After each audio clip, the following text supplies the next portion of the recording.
ये कहानी है भविष्य की। सन 2065 में जब इंसानों को अपने आकाशगंगा में जीने लायक ग्रह मिल चुके थे, वो और जानने की कोशिश कर रहे थे। सब अच्छा जा रहा था, मगर फिर शक्तिशाली देशों के बीच परमाणु युद्ध शुरू हुआ। 60 मिनट की जंग ने दुनिया को पूरी तरह से तबाह कर दिया। कुछ इंसान पृथ्वी से जिंदा बच निकले। पेगासस नामी यह अंतरिक्ष यान बचे कुछ इंसानों का आखिरी घर था, और अब वो सितारों में एक नए जीने लायक ग्रह की तलाश में निकले हैं। बस यही लोग मानव जाति को बचा सकते थे, मगर ये सफर बहुत लंबा था और वो अकेले नहीं थे। दोस्तों, द लास्ट स्काउट नाम की ये साइंस फिक्शन फिल्म साल 2017 में आई। ये एक लो बजट की फिल्म है, तो इसके विजुअल्स पर ज्यादा ध्यान ना दे। कहानी बोर करने वाली नहीं है। साइंस फिक्शन कहानियां पसंद करने वालों के लिए ये अच्छी है। फिल्म की कहानी शुरू होती है पृथ्वी के तबाह होने के 7 साल बाद।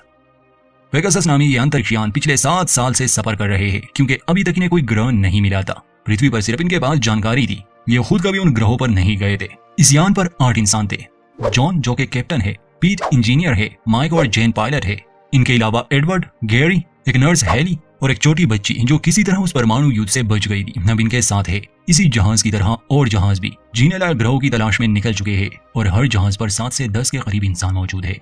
जिसे भी कोई ग्रह मिला वो बाकी सबको संदेश भेज देंगे। ये अंतरिक्ष यान काफी आधुनिक थे। एक इसमें पानी रिसाइकल करने की टेक्नोलॉजी थी, और दूसरा ये अपना खाना भी उगा सकते थे, मगर ऑक्सीजन की कमी आ सकती थी, और ये शिप एंटी मैटर से चलता था। मतलब कि इनका ईंधन भी खत्म हो सकता था, मगर इन्हें ज्यादा फिक्र नहीं थी, क्योंकि जल्द ही ये किसी ग्रह पर पहुंच जाएंगे। शुरुआत में हम देखते हैं कि माइक जहाज के एक हिस्से को ठीक कर रहा था। तब एडवर्ड उसे जरूरी इंस्ट्रक्शंस देता है। इस बीच सर्कल में एक छोटा सा धमाका हुआ, मगर माइक सब संभाल लेता है और फिर वो अंदर आया। अंदर पीट लीला यानी उस छोटी बच्ची को नए ग्रह के बारे में बता रहा था। पीट ने उसे पृथ्वी के बारे में काफी कुछ बताया था, क्योंकि इस बच्ची ने पृथ्वी नहीं देखी। तो वो पूछती है कि जहां हम जा रहे हैं क्या वहां भी समंदर होगा। पीट उसे झूठ नहीं बोलना चाहता था, इसलिए कहता है कि मुझे नहीं लगता वहां समंदर होगा, बल्कि हमें तो ये भी नहीं पता कि वो जगह जीने लायक होगी भी या नहीं। बाकी सब खुद को झूठी उम्मीदें दे रहे हैं, मगर मैं तुमसे कभी झूठ नहीं बोलूंगा बेटा। लीला दरअसल हैरी की बहन की बेटी है। उसकी बहन युद्ध में मारी गई और अब लीला की जिम्मेदारी उस पर है। इसके बाद हम गैरी को देखते हैं, जो मेडिकल रूम में जाकर एक दवा चुराता है। दरअसल उसे कोई बीमारी है जिसकी तकलीफ उससे बर्दाश्त नहीं होती, और अक्सर दर्द कम करने के लिए वो एक्स्ट्रा डोज लेता है,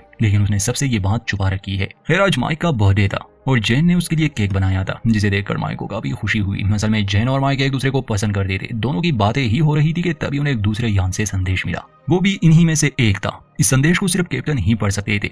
वहीं कैप्टन जहाज की स्थिति को लेकर पीट से बात कर रहा था। एडवर्ड पीट पर गुस्सा था, क्योंकि वो इंजन को ठीक करने में कुछ ज्यादा ही टाइम ले रहा था, जिस वजह से उनकी ऑक्सीजन ज्यादा इस्तेमाल हो रही थी। इस बात से कैप्टन भी सहमत थे। एडवर्ड के जाने के बाद पीट कैप्टन को बताता है कि इंजन अपनी क्षमता से दुगना काम कर रहा है। एंटीमैटर की मात्रा भी बहुत कम है। अगर वो अपने मिशन में सफल नहीं रहे, यानी वो उस ग्रह जिसकी ओर ये जा रहे हैं वो जीने लायक ना हुआ, तो पृथ्वी पर वापस लौटने के लिए इनके पास कोई ईंधन नहीं बचेगा। क्योंकि पिछले 7 साल से ये अंतरिक्ष में सफर कर रहे हैं। हालांकि ये जहाज इतने लंबे सफर के लिए नहीं बनाए गए थे, मगर इनकी खुशकिस्मती थी कि अभी तक ये टिका है। ये जानकर कैप्टन को चिंता जरूर थी, मगर वो बाकी सबको परेशान नहीं करना चाहता था, इसलिए ये राज पीट और उसके बीच ही रहा। इस शिप पर एक एडवांस एआई सिस्टम भी था, जो जॉन को बताता है कि यूटा से उसे एक संदेश मिला है, जिसे सिर्फ कैप्टन ही देख सकते हैं। ये संदेश उनकी पत्नी की तरफ से था, जो दरअसल यूटा नामी स्काउट शिप पर थी। वो जिस ग्रह की तरफ जा रहे थे, उन्हें मालूम हुआ कि वो ग्रह जीने के लिए सही नहीं। उन्होंने अपना ईंधन खत्म कर दिया था, इसलिए वो वहीं पर रुक गए, और अब वो इस इंतजार में थे कि कोई दूसरा स्काउट शिप कोई ग्रह ढूंढ ले, ताकि बचे हुए इंसान वहां जा सके। लेकिन अब तक इन्हें कोई भी ऐसा ग्रह नहीं मिला था। जॉन की पत्नी कहती है कि तुम्हें यह मिशन पूरा करना ही होगा, तुम मानवता की आखिरी उम्मीद हो। हम देखते हैं कि सभी जहाज पर खाना खा रहे थे। माइक एडवर्ड से खाने को लेकर बहस कर रहा था। तब कैप्टन उसे बैठने को कहते हैं। वो बताते हैं कि मुरम्मत के काम के लिए उन्हें इंजन बंद करना होगा, बाकी सब ठीक है। लेकिन गैरी यूटा से भेजे गए संदेश के बारे में पूछता है, तो जॉन बताता है कि वो जहाज एक ग्रह की तरफ निकला था। उन्हें उस ग्रह पर जीवन नहीं मिला, इसलिए वो इंतजार कर रहे हैं। ये अच्छी खबर नहीं है, लेकिन हमें अभी भी अपना मिशन पूरा करना होगा। इस पर एडवर्ड कहता है कि 7 साल बर्बाद हो गए, वापस लौटने में जिंदगी के 14 साल लग जाएंगे। काश मैं किसी ऐसे जहाज पर गया होता जो 1 साल के सफर पर निकले थे। कैप्टन कहते हैं कि जब तक हमारे पास एक भी मिशन है, हमारे पास उम्मीद है। और वैसे भी हाल ही में जो स्कैन हमें मिले, उससे ये पता चला कि जिस ग्रह पर हम जाने वाले हैं वहां जीवन की संभावना है। कहने के बाद हम देखते हैं कि गैरी फिर से हैरी के लॉकर से वो दवा चुराता है, क्योंकि उसे बहुत तकलीफ हो रही थी। लीला हैरी से अपने माता पिता के बारे में पूछती है कि वो हमारे साथ क्यों नहीं है, क्या उन्होंने मुझे छोड़ दिया। तो हैरी उसे समझाती है कि नहीं, उन्होंने तुम्हें नहीं छोड़ा, बल्कि उन्होंने तो तुम्हारी जान बचाई। कल इन सब के लिए बड़ा दिन था, क्योंकि वो लोग अपने मिशन के बहुत करीब आ गए थे। कैप्टन बताते हैं कि कल वो लोग उस ग्रह पर अपना एक प्रोब भेजेंगे। अगर उसके रिजल्ट नेगेटिव आए तो हम आगे बढ़ेंगे, यानी सब खत्म। लेकिन फिलहाल हमें अलर्ट रहना होगा, क्योंकि हम बस पहुंचने ही वाले हैं। जिसके बाद सभी अपने अपने काम पर लग गए। हैरी जब गैरी का चेकअप कर रही थी तो उसे पता चला कि गैरी दवा चुरा रहा है। हैरी उसे कहती है कि इस दवा का ज्यादा इस्तेमाल उसके लिए जानलेवा हो सकता है, जिस पर गैरी कहता है कि मैं वैसे भी मरने वाला हूँ, इस बात से अब फर्क नहीं पड़ता। वहीं दूसरी तरफ माइक और एडवर्ड के बीच झगड़ा हो गया। एडवर्ड ने पी रखी थी, अब पता नहीं उसे इस शिप पर शराब कहां से मिली। खैर माइक उस पर गुस्सा करता है, कहता है कि तुम खुद निराश हो, तुम्हें कोई उम्मीद नजर नहीं आ रही, इसका मतलब ये नहीं कि तुम हमारी भी उम्मीद खत्म कर दो। तो एडवर्ड गुस्से में कहता है कि इस जहाज पर सबसे जरूरी इंसान मैं हूँ, मैं इकलौता हूँ जो भेजे गए प्रॉप के संदेश को पढ़ सकता है। मुझे मार दिया तो कभी जान नहीं पाओगे वो ग्रह कैसा है। वो बहस ही कर रहे थे कि तभी कंप्यूटर कोड ऑरेंज की वार्निंग देता है। मार्क जल्दी से कैप्टन को जगाता है क्योंकि उस ग्रह के ऑर्बिट में एक दूसरा जहाज दिखा था। जब ये लोग उसे स्कैन करते हैं पता चलता है कि ये उनके जहाजों में से नहीं बल्कि ये एक चाइनीज जहाज है। पृथ्वी पर जब युद्ध हुए तो वो इन दो बड़े देशों के बीच थे, इसलिए ये इनके दुश्मन भी थे। अब हैरानी की बात ये थी कि वो शिप एक जगह रुकी थी, ना वहां से कोई सिग्नल आ रहा था, ना ये लोग वहां सिग्नल भेज सकते थे। माइक कहता है कि ये लोग रुके क्यों है, तो एडवर्ड कहता है कि हो सकता है इन्होंने भी एक प्रॉप भेजा हो जिसकी खबर अच्छी ना हो, या हो सकता है वो मर गए हो। कैप्टन कहता है कि जब तक कोई जानकारी नहीं मिलती हमें ये सब नहीं सोचना चाहिए।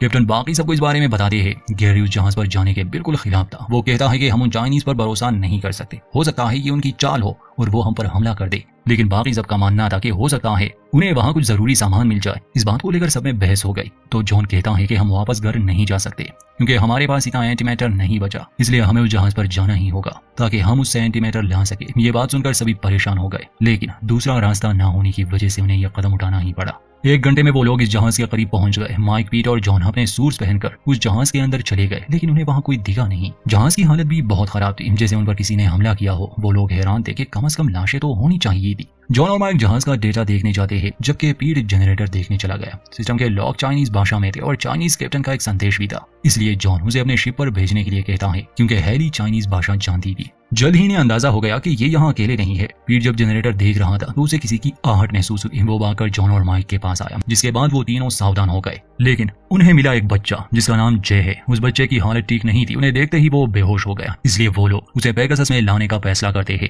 लेकिन एयरलॉक दूसरी तरफ से बंद था। दरअसल उसे एडवर्ड ने लॉक किया था। वो कहता है कि मैं नहीं चाहता उस जहाज पर जो हुआ वो यहाँ भी हो, इसलिए आप सबको वहीं रुकना होगा जब तक पता ना चल जाए कि असल में हुआ क्या था। कैप्टन गुस्से में उसे दरवाजा खोलने को कहते हैं। एडवर्ड कहता है कि आपके यहाँ ना होने पर इस जहाज का कैप्टन मैं हूँ, इसलिए मैं आपका आदेश नहीं मान सकता। आप लोगों की वजह से मिशन खतरे में पड़ गया। तब हैरी उसे किसी चीज से मारकर बेहोश कर देती है। कैप्टन बच्चे को लेकर जहाज पर वापस आ गए। गैरी भी इस बात से खुश नहीं था कि वो एक चाइनीज बच्चे को यहाँ ले आए। वो कहता है कि ये हमारे दुश्मनों का बच्चा है। पीट अभी भी उस चाइनीज जहाज पर था। नजर में उसे कुछ जरूरी सामान चाहिए था। माइक तो पहले ही निकल गया, मगर जब पीट वापस लौट रहा था तो ब्रिज उड़ जाता है और पीट वहीं फंस गया। पेगासस यहाँ भी बेकाबू हो गया। वो काफी दूर निकल गए। कोई एस्केप पोर्ट नहीं था, इसलिए पीट वहीं रह जाता है। सभी उसके लिए दुखी थे क्योंकि पिछले 7 साल से वही पेगासस की मुरम्मत कर रहा था। उसकी बदौलत वो जिंदा थे। अपने आखिरी समय में पीट ने उन्हें कुछ जरूरी जानकारी दी, जिससे अगर वो ग्रह जीने लायक है तो वो कैसे सुरक्षित लैंड कर सकते हैं। उस चाइनीज जहाज में धमाके की वजह से पीट की मौत हो गई। गैरी कहता है कि मैंने तुम्हें कहा था कि चाइनीज लोगों के चक्कर में मत पड़ना, लेकिन तुम्हारी वजह से हमने उस इकलौते इंसान को खो दिया जो जहाज को चला सकता था, और अब हम कंप्यूटर्स के सहारे हैं। अगले सीन में हम देखते हैं कि जे को होश आ गया था, लेकिन वो काफी डरा हुआ था। हाथ में सीजर लिए वो किसी को अपने करीब आने नहीं दे रहा था, मगर हैली जो कि डॉक्टर थी और उसे चाइनीज भाषा भी आती थी, वो उस बच्चे को शांत करती है, उसे गले से लगाती है। कैप्टन हैली से कहते हैं कि इससे पता करो कि उस जहाज पर क्या हुआ था, साथ ही एडवर्ड पर नजर रखना। इस बीच लीला और जे की दोस्ती हो गई। जॉन के पूछने पर हैली बताती है कि मेरी चाइनीज ज्यादा अच्छी नहीं, मैंने AI का भी इस्तेमाल किया, लेकिन जे ने ज्यादा कुछ नहीं बताया। उस जहाज पर जरूर कुछ बहुत बुरा हुआ होगा, लेकिन वो बताना नहीं चाहता। कैप्टन कहते हैं कि एस्केप पोर्ट 6 महीने पहले ही लॉन्च हो गया था और तब से ये बच्चा जहाज पर अकेला था। लेकिन हैरानी की बात यह है कि पोर्ट के लॉन्च होने के बाद एयरलॉक को 6 बार खोला गया, लेकिन जहाज से कोई बाहर नहीं गया। हैली कहती है कि शायद जे ने आत्महत्या करने की कोशिश की, पर वो कर नहीं पाया। खैर फिलहाल प्रॉप तैयार था, इसलिए कैप्टन नए ग्रह पर प्रॉप भेजने का आदेश देते हैं। थोड़ी देर बाद एडवर्ड कैप्टन को बताते हैं कि उन्हें एक चाइनीज प्रॉप भी मिला है, जिसे एस्केप पोर्ट से कुछ घंटे पहले लॉन्च किया गया था। और उसकी जानकारी से उन्हें पता चला है कि इस सोलर सिस्टम में एक नहीं बल्कि 2 ग्रह है, किसी एक पर तो जीवन होगा ही। प्रॉप ने चाइनीज जहाज को कुछ सिग्नल्स भेजे थे, लेकिन वो सिग्नल जहाज तक पहुंचा ही नहीं। जब हमारा प्रॉप उसके करीब पहुंचेगा तो हमें वो सिग्नल्स मिल सकते हैं। फिलहाल वो दूसरा ग्रह सूरज की ओर है। कुछ ही दिनों में ये लोग उस ग्रह तक भी पहुंच जाएंगे, लेकिन फिलहाल उन्हें इंतजार करना था। किसी को भी नींद नहीं आती, क्योंकि अगर इन 2 ग्रहों में कोई एक भी जीने लायक नहीं हुआ तो ये लोग यहीं पर मर जाएंगे। हम देखते हैं कि एडवर्ड माइक के पास आया। दोनों फिल्म देखने बैठ गए, मगर एडवर्ड की आंख लग गई। जागने पर वो देखता है कि किसी ने माइक का गला काटकर उसे मार दिया। ये सब देखकर वो चिल्लाने लगा। जेन और कैप्टन भागकर वहां आते हैं। कैप्टन को एडवर्ड पर शक था, लेकिन एडवर्ड साफ साफ कह देता है कि मैंने ये नहीं किया। तभी शिप में अलार्म बजने लगा। एआई बताता है कि इंजीनियरिंग रूम में किसी ने छेड़छाड़ की है, इसलिए सभी वहां देखने जाते हैं। जबकि जेन सदमे में थी। जब वो लोग इंजीनियरिंग रूम में पहुंचे तो जे वहां मौजूद था। हैरी उससे पूछती है कि उसने माइक के साथ क्या किया, तो जे कहता है कि उसने कुछ नहीं किया। इस पर गैरी गुस्सा होकर कहता है कि ये तो ऐसा ही कहेगा, ये हमारा दुश्मन है और ये किसी की भी जान ले सकता है। कैप्टन जे पर नजर रखने को कहता है। अगले दिन जब कैप्टन रिपोर्ट्स देख रहे थे तो तभी एक चाइनीज आदमी ने उन पर हमला कर दिया, जो उसी दूसरे जहाज से चुपकर यहाँ आ गया था। वो आदमी कैप्टन को मारने की कोशिश करता है, लेकिन तभी जेन वहां आकर उस आदमी को शूट कर देती है, जिससे कैप्टन की जान बच गई। अब कैप्टन जे को उस कमरे में बुलाती है जहां उस आदमी की लाश थी। तब गैरी उससे चाइनीज भाषा में बात करता है, जिस पर हैरी और कैप्टन हैरान थे, क्योंकि उसने इस बारे में पहले नहीं बताया कि वो चाइनीज भाषा जानता है। खैर, गैरी बताता है कि जे का कहना है कि इसी व्यक्ति ने जहाज पर सभी लोगों को मारा था एक एक करके, और फिर उन्हें एयरलॉक से बाहर फेंक दिया। यही वजह है कि एयरलॉक 6 बार खोला गया था। कैप्टन जे को बांधने का ऑर्डर देते हैं।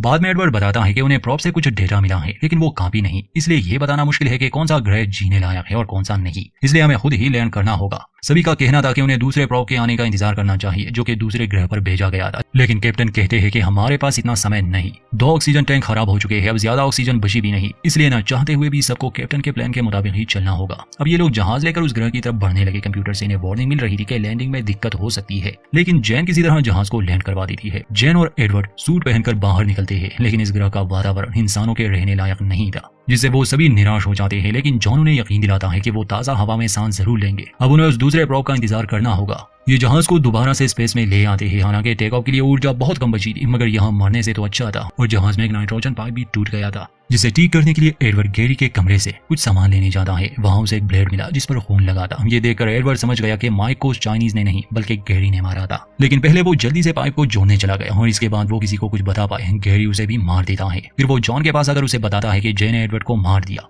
जॉन अपनी बंदूक लेकर जे के पास जाता है, लेकिन जे तो अभी भी बंधा हुआ था। जॉन समझ गया कि कुछ गड़बड़ है।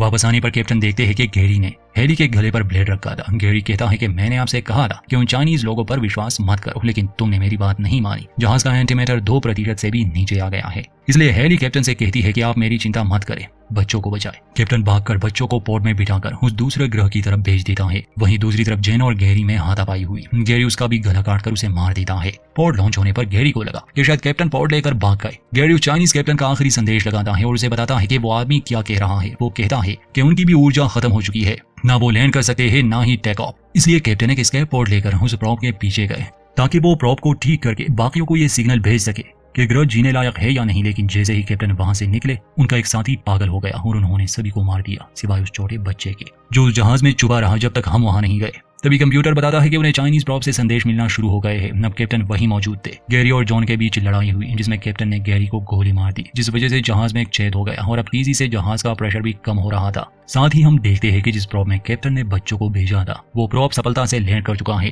जब बच्चे बाहर आए तो देखा कि वो ग्रह काफी हरा भरा है, बिल्कुल पृथ्वी जैसा। वहीं वो चाइनीज कैप्टन भी था जो बच गया। जे उसकी तरफ भागता है क्योंकि ये उसके पिता थे। ये लोग एक दूसरे को देखकर बहुत खुश थे। वहीं पेगासस में कैप्टन और हैली को एक मुश्किल फैसला लेना था। उनके पास ज्यादा ईंधन नहीं बचा था। या तो वो उस ग्रह पर लैंड कर सकते थे, या एक प्रॉप को बाकी स्काउट जहाजों की तरफ भेज सकते थे, जिसमें मानव जाति को एक नया ग्रह मिल जाएगा। और वो दोनों प्रॉप भेजने का फैसला करते हैं, यानी अपनी बलि देकर। और इसी के साथ पेगासस जहाज उस ग्रह पर गिरने लगा।